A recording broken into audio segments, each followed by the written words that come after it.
Bonjour, dans cette vidéo, je vous partage mon témoignage, la rencontre avec ma copine et nos 6 années de monogamie durant laquelle elle est tombée amoureuse d'un autre homme.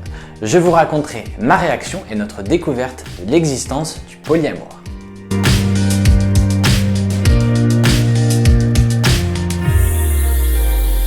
Je m'appelle Romain, j'aime expérimenter de nouvelles façons de penser pour développer l'amour et l'esprit que je vous partage pour élargir votre champ des possibles. Je vous présente le contexte pour vous aider à comprendre et à vous identifier à notre couple. Faisons un petit saut dans le passé. À la fin du collège, j'ai déménagé dans une ville lointaine et découvert le lycée sans connaître personne. Je me suis réorienté malgré moi dans une filière technique en électronique qui avait l'air de faire fuir toutes les filles. D'ailleurs, j'en ai connu pratiquement aucune pendant environ 6 ans puisque j'ai continué ces études jusqu'à l'université. Au bout d'un moment, même ma mère m'impressionnait. Je faisais quand même quelques rencontres en soirée et en vacances, mais ça restait très éphémère. Heureusement, mon pote qui en avait marre de traîner qu'avec des mecs me propose qu'on se réoriente en commerce en me promettant plein de meufs.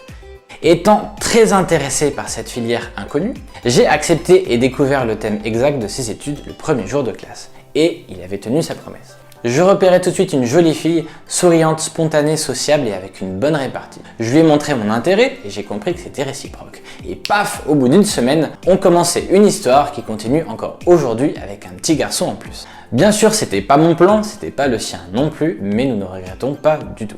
On était dans la même classe sans être assis l'un à côté de l'autre et on vivait une passion qui restait modérée par nos caractères plutôt indépendants. Et puis, on a continué nos études dans des villes différentes pendant environ 3 ans sans que ça nous gêne vraiment.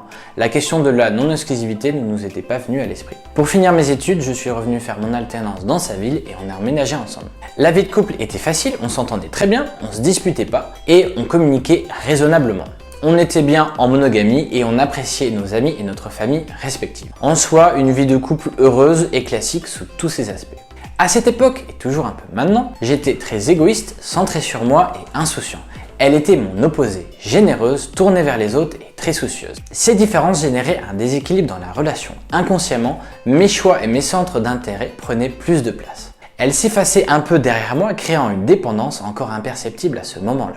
Je l'aimais beaucoup, mais j'étais parfois maladroit et je lui faisais des remarques blessantes qu'elle ne me faisait pas remarquer et qui alimentaient ses peurs en silence. Comme l'humidité dans les murs, si vous n'en avez pas conscience, la moisissure va se propager jusqu'à ce que ce soit visible et que ce soit trop tard. C'est ce qui se passe dans beaucoup de couples. Elle n'avait pas assez confiance en elle pour en parler et je manquais d'empathie pour le voir.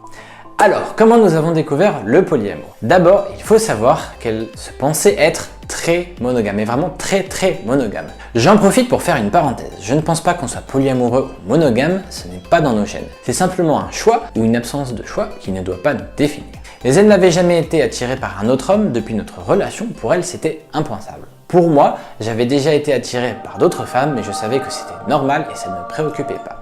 Et puis, environ 2 ans avant d'ouvrir notre couple, elle s'est mise à côtoyer un homme par obligation. Au début, elle restait distante et mettait des barrières, mais avec le temps, ils se sont rapprochés. Cette amitié s'est progressivement transformée en amour, elle se sentait piégée et ne pouvait plus fuir la situation. Elle tentait de refouler ses sentiments en rejetant cette personne, mais elle culpabilisait énormément et ne comprenait pas pourquoi elle était amoureuse d'un autre homme, alors qu'elle avait toujours des sentiments pour moi. Elle ne se reconnaissait pas, pour elle, ce n'était pas ses valeurs. Malgré l'aide d'un psychologue, ses émotions généraient un tel stress qu'elle a développé une maladie auto-immune. Car comme vous le savez, le corps et l'esprit sont liés et la majorité des maladies sont dues au stress que nous subissons et surtout que nous nous infligeons. D'où l'importance de développer un état d'esprit serein et de ne pas se laisser affecter par les événements extérieurs. Car dans l'absolu, ce ne sont pas les circonstances extérieures qui sont stressantes, mais seulement la manière dont vous réagissez. Ce diagnostic a été l'élément déclencheur qui l'a poussée à se remettre en question. Elle n'avait pas les armes pour se battre.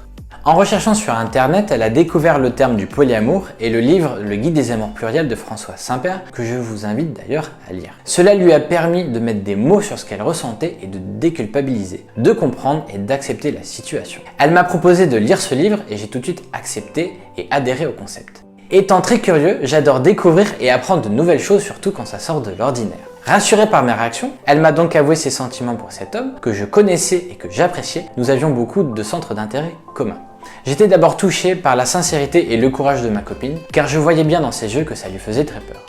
Ma première réaction a été de trouver ça cool. Ça peut vous surprendre, mais c'est pragmatique.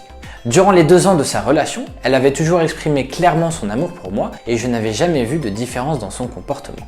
Si j'avais fait la liste de tout ce qui me rendait heureux avant sa déclaration et après, rien n'aurait changé. Cela n'avait eu aucune incidence sur ma vie.